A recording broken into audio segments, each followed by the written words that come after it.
ವಾಕ್ಯಗಳಲ್ಲಿ ಉತ್ತರಿಸಿ. 1. ನಾಲ್ವಡಿ ಕೃಷ್ಣರಾಜ ಒಡೆಯರು ಯಾವಾಗ ಪಟ್ಟಾಭಿಷಿಕ್ತರಾದರು?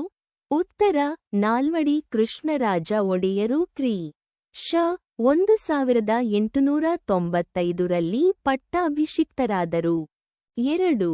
ನಾಲ್ವಡಿ ಕೃಷ್ಣರಾಜ ಒಡೆಯರು ಯಾವುದಕ್ಕಾಗಿ ಕಂಕಣಬದ್ಧರಾದರು? ಉತ್ತರ: ನಾಲ್ವಡಿ ಕೃಷ್ಣರಾಜ ಒಡೆಯರು ಮೈಸೂರು ರಾಜ್ಯದ ಸರ್ವೋತೋಮು ಕಂಕಣಬದ್ಧರಾದರು. 3. ಏಷ್ಯಾ ಖಂಡದಲ್ಲಿಯೇ ಮೊದಲು ಪ್ರಾರಂಭಿಸಿದ ಜಲವಿದ್ಯುತ್ ಯೋಜನೆ ಯಾವುದು? ಉತ್ತರ: ಶಿವನಸಮುದ್ರ ಜಲವಿದ್ಯುತ್ ಯೋಜನೆ ಏಷ್ಯಾ ಖಂಡದಲ್ಲೇ ಮೊದಲು ಪ್ರಾರಂಭಿಸಿ ಯೋಜನೆಯಾಗಿದೆ. 4. ಬ್ರಿಟಿಷ್ ಸರ್ಕಾರ ವಿಶ್ವೇಶ್ವರಯ್ಯ ಅವರಿಗೆ ಯಾವ ಪದವಿಯನ್ನು ನೀಡಿ ಗೌರವಿಸಿತು? ಉತ್ತರ: ಬ್ರಿಟಿಷ್ ಸರ್ಕಾರ ವಿಶ್ವೇಶ್ವರಯ್ಯ ಅವರಿಗೆ ಸರ್ ಪದವಿಯನ್ನು ನೀಡಿ ಗೌರವಿಸಿತು. 5. ವಿಶ್ವೇಶ್ವರಯ್ಯ ಅವರನ್ನು ದಿವಾನರಾಗಿ ನೇಮಿಸಿದವರು ಯಾರು?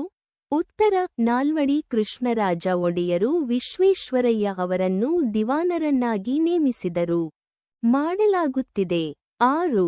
ವಿಶ್ವೇಶ್ವರಯ್ಯ ಅವರ ಹುಟ್ಟುಹಬ್ಬದ ನೆನಪಿಗಾಗಿ ಯಾವ ದಿನಾಚರಣೆಯನ್ನು ಮಾಡಲಾಗುತ್ತಿದೆ? ಉತ್ತರ: ವಿಶ್ವೇಶ್ವರಯ್ಯ ಅವರ ಹುಟ್ಟುಹಬ್ಬದ ನೆನಪಿಗಾಗಿ ಎಂಜಿನಿಯರ್ಸ್ ದಿನಾಚರ. ಹೆಚ್ಚುವರಿ ಪ್ರಶ್ನೋತ್ತರಗಳು 7.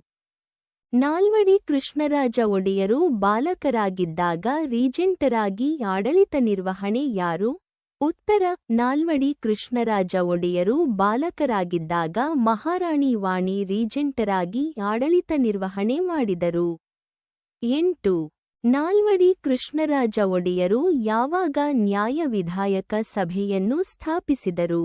ಉತ್ತರ: ನಾಲ್ವಡಿ